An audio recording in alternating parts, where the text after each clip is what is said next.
Hindi napigilan ni Ivana ang mahinang pagdulas ng halinghing. Sino namang hindi mapapaungol sa sarap tulad ng labi ng kanyang asawa. Humihingal at pawisan pang yumakap si Ivana sa hubad na katawan ng asawa. Nakangiti. Ngayon, mas batid niya ang tunay na kahulugan at definition ng pagkakaiba ng sex at lovemaking. Hinalikan ni Kevin sa noong asawa, masuyong hinaplos ang buhok, punong-puno ng pagmamahal. Binago man ang sitwasyon ng buhay ni Ivana, isa lang ang tinitiyak niyang mamahalin niya ito, maging sino man ito. Hinila na ng antok ang mga mata ni Ivana, ngunit mabilis na padilat na magring ang kanyang cellphone. Nagkatinginan sila ni Kevin. Si Tristan? Alam naman itong hindi sila maaaring istorbohin dahil honeymoon nila, kaya tiyak mahalaga ang dahilan ng pagtawag nito. Bumangon silang pareho ni Kevin. Naka-loudspeaker na sinagot niya ang tawag ng pinsan. Ay, Ivana, Kevin, pasensya na pero kailangan niyong pumunta sa VIP room? Saan ni Tristan? Mabilis silang naglinis ng katawan ni Kevin at nagbihes. Binalingan ang drawer at kinuha paliit na armas at sinuksok sa gawing likuran ng bewang. Han, bakit may armas? Tanong ni Kevin. Kakakasal ko lang. Di ba siguro papangaraping mabiyudo ng maaga, di ba? Protection to. Kalma. Sanay ako sa gantong laban. Ani Ivana, nakinindatan ng asawa at ngilitian ito na napailig na lang. Lumabas sila ng silid upang tunguhin ang VIP room na nasa kabilang dulo ng mahabang pasilyo sa unang palapag ng mansyon. Nagkalat man ng mga tauhan at bodyguards niya, hindi siya kampante upang iasa lang buhay niya sa mga ito. Siya si Ivana Mondragon Martinez, herederang sinanay para maging palaban. Bumungad kina Ivana at Kevin ang seryosong mukha ni Attorney Ismael Morales. Napatingin si Ivana kay Tristan na makahulugang tumango. May kailangan ka, Attorney? Hindi niya maintindihan kung bakit pinapasok pa ito ng pinsan. Gusto kong iatras mo ang kasong isinampa mo sa akin. Utos nito. Tiningnan ni Ivana ang asawa at saka napailing. Bakit ko gagawin yon? Pagkatapos ng pagtatraidor mo sa papa, sa akin, at sa pagsira sa tiwalang binigay sa'yo sa mahabang panahon. Ivana, akala ko ba matalino ka? Kumunot ang noo ni Ivana. Anong ibig mong sabihin? Hindi ako nagseserbisyo sa ama mo para sa wala. Ani Attorney na napangisi. Bayad ka. Walang libre sa serbisyo mo. Gigil na saan ni Ivana. Kinukuha ko lang ang para sa kapatid ko, pero walang tinira sa Silvestre dahil binigay lahat sa'yo. Dinuro nito ang heredera. Napatiimbagang si Kevin. Gusto niyang durugin ang pagmumukha nito. Di niya kayang tingnan lang na basta dinuduro ng asawa niya, ngunit inawat to ni Tristan. Sinong kapatid? Inis ng sagot ni Ivana. Ang atik ko, na legal na asawa ni Silverio.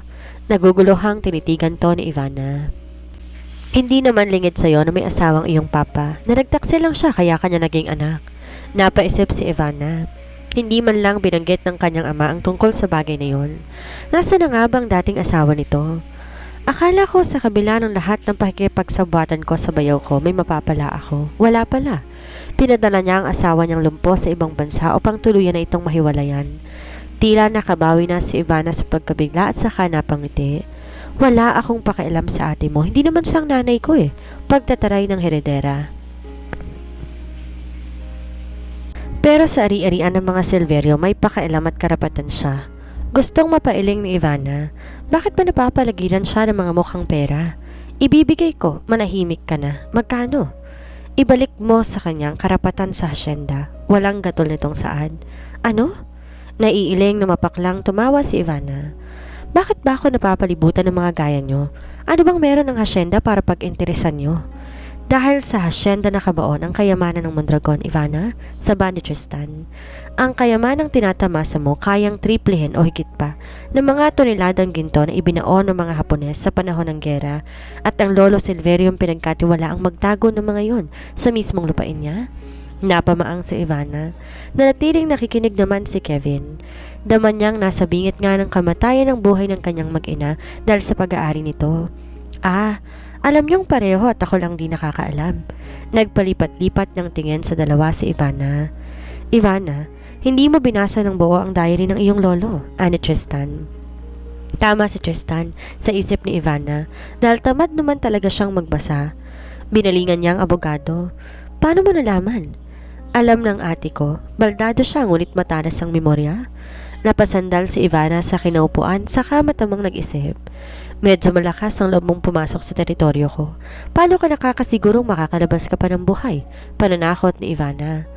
Ngumisi si attorney at saka napailing. Ivana, isa akong abogado. Bago ko pumasok sa mansyong ito, nag-iwan ako ng sulat sa pamilya ko na ikaw ang mananagot sa buhay ko. Kapag may masamang nangyari sa akin, nginitian to ni Ivana, mapakla, sarkastiko. Mahusay nga, ngunit hindi ang gaya niyang maiisahan ako. Tinuro niya ang mga hidden camera sa silid na iyon. Maaaring tuso ka, pero hindi ako tanga. Namutla ito at saka nagpaalam na aalis na. Diniya to palabas ng mga tauhan ni Ivana. Nang makalabas to ng silid, saka lang ng lambot na binalingan ng asawa at pinsan. Anong gagawin ko? Kailan to matatapos? Ginagap ni Kevin ang palad niya. Tutulungan kita. Darating aking mga kapatid, Ivana. Hindi mo to haharaping mag-isa? Tila naman nakahinga na maluwag si Ivana. Dumarami ang kakampi niya. Kilala niya ang mga pinsan niya, poprotektahan siya sa abot ng makakaya. Si Vladimir Mondragon Villaverde, na nakatatandang kapatid ni Tristan ay nagbabay-ari lang naman ng ilang branches ng kilalang mall sa Asia. Si Alexander na isang kilalang shipping company owner at si Griffin na isang director o producer sa movie industry. Tahimik lang ang mga tong nakasubaybay sa buhay ng heredera. Walang idadamay, laban ko to. Pamilya tayo, saan ni Tristan? Kilala niya si Ivana, mataas ang ego, pero alam niya kailangan nito ngayon ng tunay na kakampi. Nakakulong na si Camille. Kasalukuyang pinagpapiestahan ng media ang buhay niya. Lumantad na ilang saksi ng modelo na ang bawat pagrampa niya may kapalit. Nagbebenta siya ng katawan sa ilang mayayamang negosyante para sa kasikatan. At patong-patong ang kaso laban sa kanya dahil sa pagnanakaw niya ng pera sa kumpanya nila. Ano? Si Oliver na ibalik na sa kulungan, dagdag ni Kristan. Si Christoph? Tanong ng heredera. Natahimik matapos isyuhan ng santambak na complaint sa ginawa niyang pagpapasabog ng iyong sasakyan. Ngunit dahil sa pera at impluensya, pansamantalang nakalaya. Nakabalik na rin naman ang mga tauhan ng asyenda sa kanilang mga tahanan. Ngunit alam ni Ivana ng lahat tila umpisa pa lang. Gusto niyang yakapin ang pinsan. Maliban sa asawa, ito ang paghuhugutan niya ng lakas para sa mga labang ipapanalo niya para sa kapayapaan ng Villa Ivana. Sobra-sobra ng pera ko, Tris. Mabubuhay na kami ng marangya habang buhay, pero hindi pala madali ang mabuhay na maraming pera. Nasa likod mo kami, Han? Gusto kong magpatayo ng orphanage, home for the aged, shelter para sa lahat ng mga aso't pusa sa lansangan. Nagkatinginan sina Kevin at Tristan sa kanapangiti. Baka naman sa dami ng charity institution ipapatayo mo, mawalan ka na ng oras sa akin. Nakangiting biro ni Kevin sa asawa. Nagkibit balikat si Ivana. Aanin kong perang di naman madadala sa hukay. Gusto kong lumaki ang anak nating mamulat na may puso para sa kapwa. Mamuhay siya ng simple na hindi sinasamba ang pera at kasikatan. Masusunod, Santa Ivana? Biro ni Tristan na kinangiti nilang tatlo. Ngunit pagdaka nag-isip ng malalim si Ivana kung paano susolusyonan ang kinakaharap na problema kay Attorney Ismael. Sa likod ng mga ngiti ng taong naroon, alam ni Ivana, sabik lahat na malaman ng balitang kanyang iaanunsyo. Tanaw niya ang kabuuan ng malawak na bakuran ng mansyon, matamang nag-aabang lahat. Pagkaalipas ng ilang buwan na namuhay na may tensyon ng mga taga Villa Ivana, tila ngayon palang magkakaroon ng kapanatagan. Una, gusto ko magpasalamat sa lahat dahil anumang nangyari pinili niyong manatili. Huminto sa pagsasalita si Ivana, nilingon ng asawa na tumango bilang suporta. Dilingid sa inyo na nais kong ibigay ang karapatan sa asyenda sa may bahay at orihinal na asawa ng aking papa. Nagkatinginan ng lahat. Batid na nila yon at alam nila di makakabuti sa pamamalakad sa Villa Ivana. Samot-saring alalahanin dahil kilala nilang mata pobre ang dating asawa ni Don Sevi. Ngunit bago pa mangyari yon, napag-alaman namin kamakailan lang na mayapa ng tunay na asawa ng papa na nasa ibang bansa dahil sa kanyang sakit at kinalulungkot ko at ng aking pamilya. Ngunit ang alam ng lahat, matagal na itong namayapa na ayon na rin mismo kay Don Sevi at sa abogado na si Attorney Morales, kaya tila gulat ang lahat sa balitang buhay pa pala ito. Si Attorney Morales na kanyang kapatid ay kasalukuyan na nakakulong dahil sa pagnanakaw sa pera ng Mondragon sa bangko at sa pagtatangkang pagpatay sa akin. Nabaliw siya sa matinding depresyon at walang kakayahan pang makuha kung ano mang maiiwan ng kanyang nakatatandang kapatid. Pagpapatuloy ni Ivana. Tinignan ni Ivana ang matatandang naroon saka muling nagsalita. At dahil gusto kong maging makabuluhan, bawat sentimong dapat ay para sa asawa ng papa, nagdesisyon akong magpatayo ng ospital sa loob mismo ng villa gamit ang perang dapat sana ay sa yumaong asawa ng aking papa. At mula naman sa perang pinamana sa akin ng aking ama, magpapatayo din ako ng orphanage, home for the aged at shelter ng mga aso at pusa na pakalat-kalat sa lansangan. Gusto kong ipagpatuloy ang advokasya ng aking ama at kinararangal ko po dahil mapalad akong maging daan at bahagi ng mabuting layunin ng aking papa. Napamaang ang lahat, napangiti at maluwag na nagpalakpakan. Tila isang anghel na inihulog sa lupa ang heredera ng Mondragon. Napakabuti ng puso nito. Sigurado ka bang di ka kakandidato, asawa ko? Nakangiting biro naman ni Kevin kay Tristan at napangiti. Yan ang dahilan kung ba't minahal ko ang isang Ivana, saad ni Kevin. Tumango si Tristan bilang pagsang-ayon.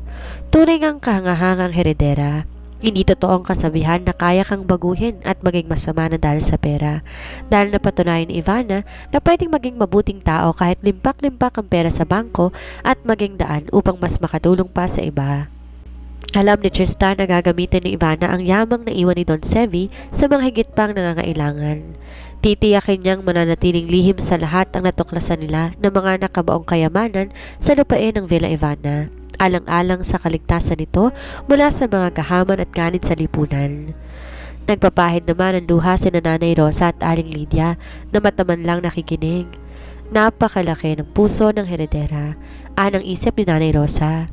Di niya man to napalaki ng tama at nagabayan, ngunit likas ang pagiging busilak ng puso nito.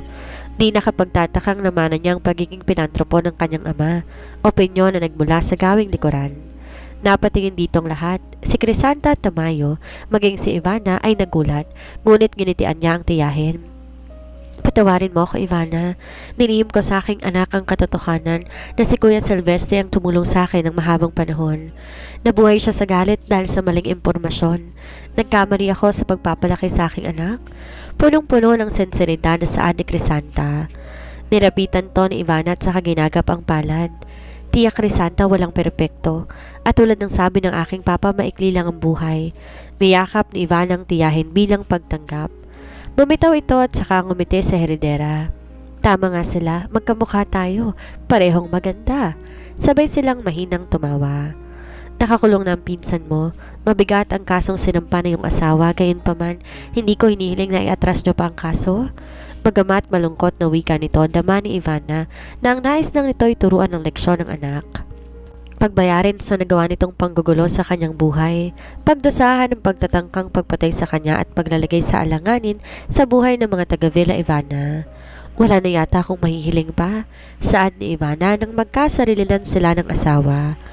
Bumalik sa normal ang buhay sa Villa Ivana, nagpatuloy ng tahimik na buhay ng mga taga-hasyenda.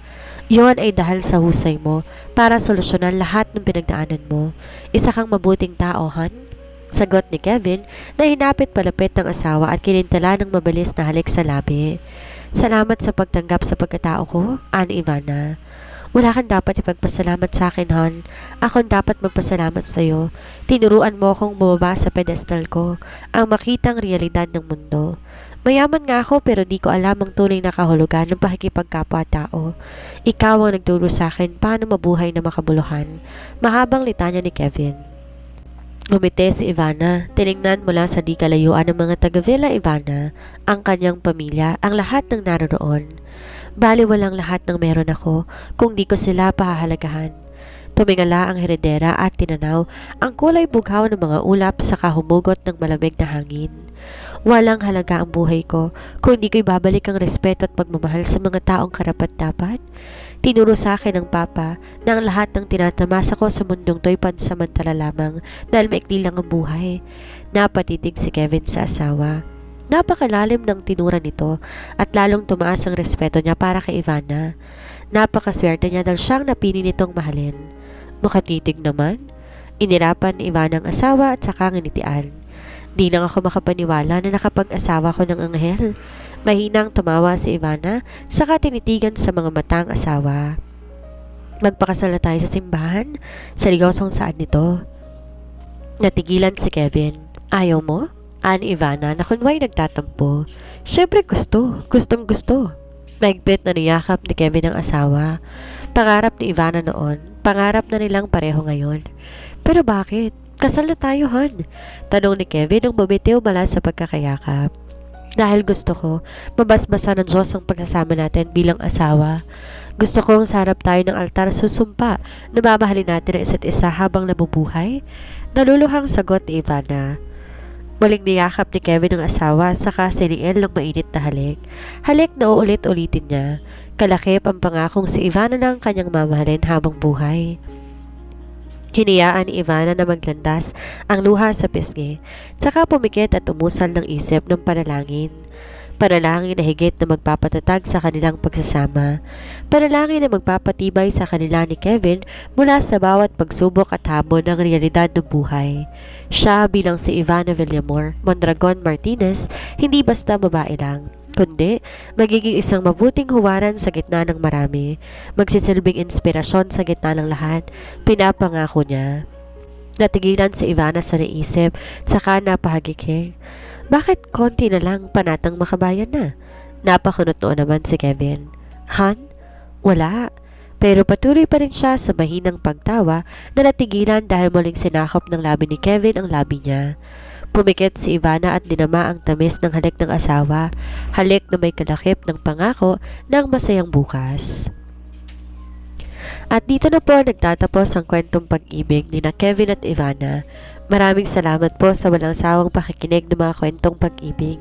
Hanggang sa muli, salamat po.